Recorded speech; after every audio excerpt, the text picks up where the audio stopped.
Welcome and thanks for joining us. I'm Robert Daleo. Now, before we dive in, make sure to like, subscribe, and hit the notification bell so you don't miss future conversations like this. Today, I'm joined by Norma Khayat, who recently stepped down from her role as operations manager at Neighbors Nourishing Neighbors to pursue other interests. After 10 years of helping lead the organization's day-to-day work, Norma, we talked a little bit. My experience with you is just a portion of the 10 years you spent in as operations manager and all the multiple hats that you wore for Neighbors Nourishing Neighbors.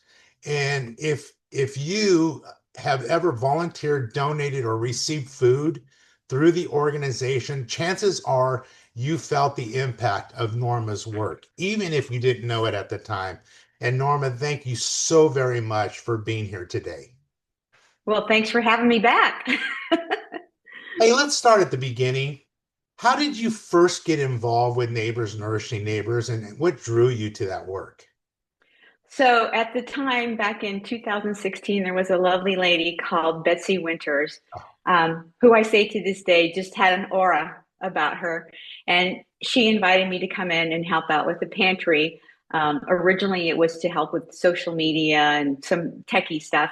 Not that I was a pro at it at all. I was self-taught, but I enjoyed working on the computer and learning different programs. So at that time, I had twin boys that I needed to get through high school. So I said, I'll come in when I can, but I don't want to get in too deep. So I kind of stayed for a while and then backed away for a while, and then got really involved in 2018 after my youngest graduated high school. And that's really where I feel my story starts. Yeah. Even though in between 2016 and 18, I would, off and on, kind of dip my toes in the water here and there. But in 2018, I took the plunge. And what was the organization like when you first started compared to what, you built over time?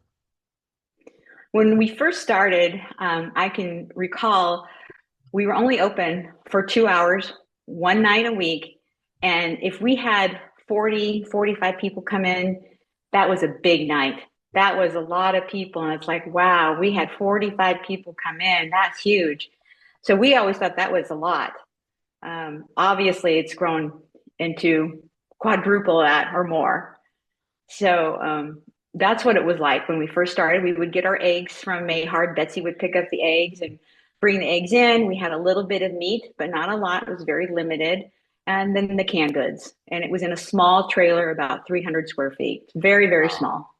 Yeah, that is small. Yeah. Yeah.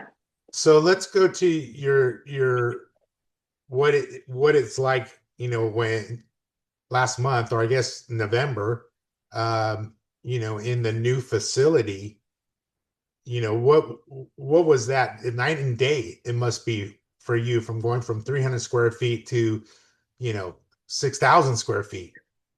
And it is, it's night and day. But I always said, even way back in 2018, I wanted to get involved. I wanted to be involved and I wanted to help it grow. But at some point in time when N3 would get to its forever home, and back then it was called Bethlehem Place, Yeah. when it would get to its permanent home, then I would know it would be time for me to move along. Yeah. So yeah, but we did have a few moves in between. You did. I mean, Yes. because from when I first got involved, as a donor, food donor, that was one, two, three moves, I guess, because you had just So moved there. so when COVID broke out Yeah. in March of Hmm. 2020, is that right? I get my years mixed up. Yep. Um, the week that the news broke out, the week that they announced that everybody needed to wear a mask and basically stay home if you could, Right. we moved in to a new building that was about 1,500 square feet Right. that exact same time. And we had to pivot immediately. So, with that all happening, we went straight to resourcing boxes wherever we could. Yeah. And we started packing boxes. We started bringing donations started coming in like crazy. The community was eager to help, and boy, were they a help. But that was also the beginning of COVID, where everything was like, don't touch it for a few days Right. or a week. So then we would take the bags of donations, put them on a shelf, and not touch them for 3 days before sorting through them. Oh, good. So it came with some very serious challenges. Plus, there was the fact that we had to get out there and pick up donations or have them delivered from North Texas Food Bank. And even those donations, we were cautious about touching everything Sure. because that was what was happening in our world at that time.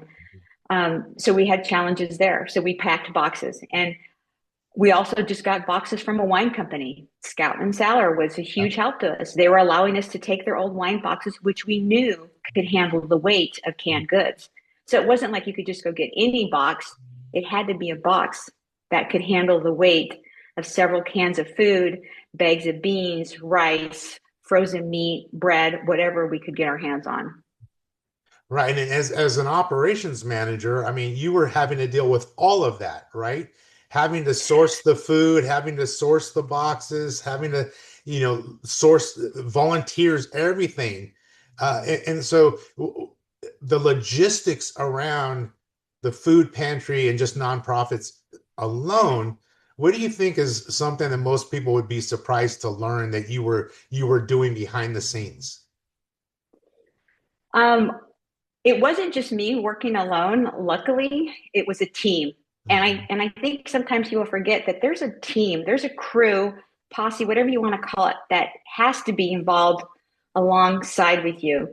So at that time, we had a gentleman by the name of Pat Jones and his wife Molly Jones, who was on the board. Mhm. And Pat had just retired from, I believe it was Mexico, and he actually came in and was my mentor and gave me some really valuable information on warehousing and different shelving you could put in and how to structure it and how to line it up. And so he was a huge help in that process. So I don't know if people realize, like I said, that it's not just one individual. Right. It's a crew that has to work together. We all have to put a lot of pieces together. So at that time, it was even harder getting people to come in and volunteer and help because of fear.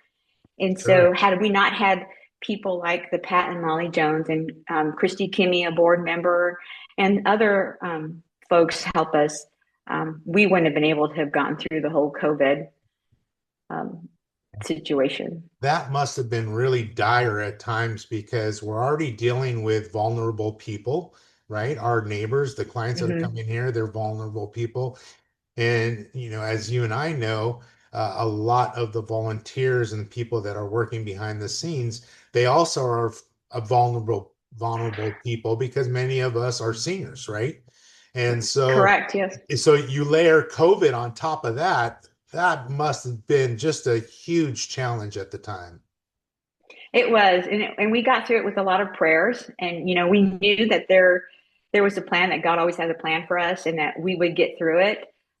Like you said, we did struggle because the volunteers weren't there, but the need was there more than ever. So we immediately jumped that very first week of COVID. As soon as they found out that we were going to continue to be open, we were going to pack boxes. About 65 more people joined in, along with those 45 that were already coming in. Yeah. So Yeah. now we were over 100 in a matter of just days, right? It Yeah. was it was it was unbelievable. I mean, the cars were lining up outside, and we didn't expect all that to happen. And Green Mechanical, the company that was sharing the space with us, we Right. certainly had no way to prepare them for that because we didn't know. And of course, they didn't sign up for all of that, but they were extremely patient with us, and they put up with it for 2 years, for about as long as they could, but they did put up with it. And it was a challenge for all of us in that building, all of us. Yeah. Well, it's so good. I mean, you've mentioned several different people and organizations that helped the pantry through that time, and I mean, it warms my heart to know that they're still involved, that they're still partners of Neighbors Nourishing Neighbors and still doing work for us. I mean, with the recent move, where would we have been without Green Mechanical, right? There, Correct. Yeah. and so I'm really happy to hear that, that even through all of the demands of running Neighbors Nourishing Neighbors, that the work that is being done for our neighbors is incredibly meaningful. Yeah. Yeah. Was And it like I said, there's so many people in the background helping. right? So looking back, that was the McKinley office, right? Correct. And then we Yes. moved over to Hayes. Yeah. Now we're about a year. It's almost been a year since the fire. But before we get into the fire, I mean, looking at all of the accomplishments, what are some that you're most proud of? Obviously, getting through COVID was one of those times. But Yeah. were there other accomplishments that you're very proud of? Um, with each and every move came new volunteers Hmm. and new friendships Yeah, and just more camaraderie, within the family of the N3 Pantry. Um, all of it was challenging, but it was also very fulfilling yeah, and something truly that, you could go home and have such a full heart and just be so happy with your day's work day in and day out. So, I mean, all of it, like I said, was an accomplishment. Um, I guess what stands out the most is after the fire, mhm, after we lost our building on Hayes Road, and that was a 3,000 square foot. So right. we doubled in size again, um, and we had to work in the elements, had to work outside. I think I'm most proud of that because it was so hard to work with Mother Nature. You know, she um she didn't take it easy on us. She gave us some real challenges, but we were able to rise to the occasion as a food pantry, as a community, and we kept it going, and we did not miss a beat. That's right. I mean, even, the January 18th will be 1 year. Yes, And I think a lot of the people in the community that when I talk to them, they're still can't believe that we were able to reorganize and get food back into the hands of the needy 1 week after that fire. Uh, yeah, that was amazing, and and you were sourcing that. You were out there sourcing the food, the water to get water to people. We worked with the town of Prosper to get the yeah, location. Church of Latter-day Saints, Jesus Christ of Latter-day Saints. I mean, yeah, all of that was happening behind the scenes. I remember, you in the temporary office that was out in the parking lot. You talk about the elements when the rain would come down and we had those tarps and the tarps would fill up with the rain and just drench everybody. And the poor neighbors there to collect food, they were out there in the rain. yeah, It was yeah. pretty incredible. It was. And I mean, and you were also a big part of that, Rob, because you also made that great connection for us with the Children's Hunger Fund. Yeah, Remember, they gave us so many wonderful pallets of water and food. And the one thing about this job is you are constantly networking. yeah. You are constantly networking. And we live in such a great area because we have that opportunity to partner with so many amazing businesses. And all of them wanted to help. So that was really, really special. Well, that's really from I always say that success is contagious. Mm. And you're very contagious. You're a very contagious person.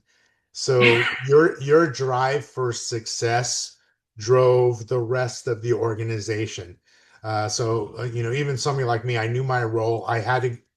My role was not the operational role. My role was out trying to get funding, trying to develop those relationships for the future. So, but that was all driven by you driving success of Neighbors Nourishing Neighbors. So I appreciate your leadership Thank you. I absolutely appreciate our relationship and friendship and your mentorship. So, if I haven't said that enough, Norma, I'm saying it publicly right now, how much I Okay. truly appreciate you. Thank you, Rob. You're That's welcome. very kind. Thank you. Now, you made the decision to step away, and as you said a little bit earlier, you knew that there would be a time when it would be right for you, and the time has come to focus on other interests. There's a lot of people that really want to know, well, what are those interests? Are you working on something right now? Are you just taking time off before the next great adventure comes along? So, we'd like to know what's going on with Norma these days. So I think a big eye opener for me was one that I said I would always get N3 to its forever home. Mhm. And I do believe that it is in its forever home. Again, we've grown. So we went from 3,000 to 6,000 Yeah. square feet now of space. And our numbers are probably going to encroach into 300, I'm guessing, this year. Mhm. Um, I had my youngest, our oldest daughter, I'm sorry, my oldest daughter get married this year. And Congratulations. I'm Thank you. And for the first time, I had almost all my siblings here. I have five sisters and two brothers. Yeah. And the month of her wedding was in October. We moved into the pantry in September. Right. So, as you can imagine, to move from a parking lot pantry that entailed two 40-foot square containers and a 36-foot um, makeshift pantry from NTFB and a couple of storage units at Public Storage, and to try and get it all organized and put into the 6,000 square foot building before October 1st so that I could focus on my daughter's wedding on October 10th, I realized it was time for me to move on from my N3 family and focus on my family. Yeah. And that was a big driving point for me. And I realized I was missing out on being able to totally enjoy and relax my family when they were here because I was still thinking about my first love N3. Yeah. And so I had to let that go as my first love, and I had to allow myself to become back in as a Norma the mom. So that's what I'm doing. I am being a Okay, good. mom, hoping to be a grandma someday. I've got another one getting married in July. Wow. So, yep, we pray, and I'm enjoying my downtime. I'm enjoying not having any commitments. I'm enjoying traveling a little bit with my husband Good. on some of his work adventures. And so that's where I'm at. I'm in a really sweet spot. So what you're saying is that you really missed the 6-day work week. No. um, I'm glad to hear that you got the time now to enjoy your family and for you and Mark to have time to go and travel and enjoy life. That's beautiful. That's beautiful. yeah. Thank you. It's been great. Yeah.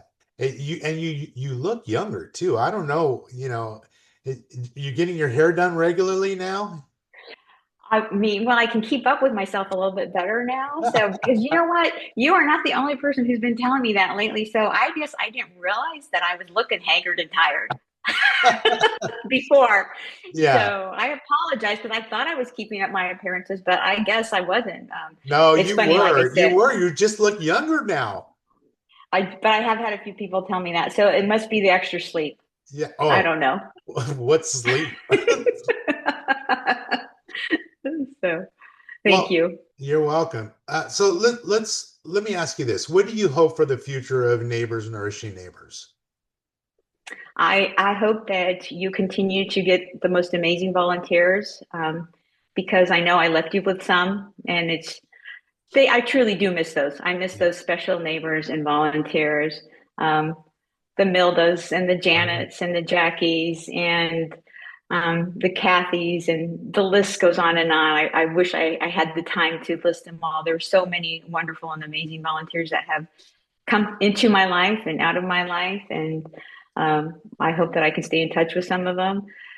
I wish that it continues to get the support it so truly needs. There's still a lot of work to be done. There are still a lot of financial obligations that will never go away. And it's so important not just to have food donations, but to include those monetary donations Mm, so that we can continue to feed our families that's right. um, in a nutritional way that's not just good to them, but also speaks to maybe their culture or their health needs.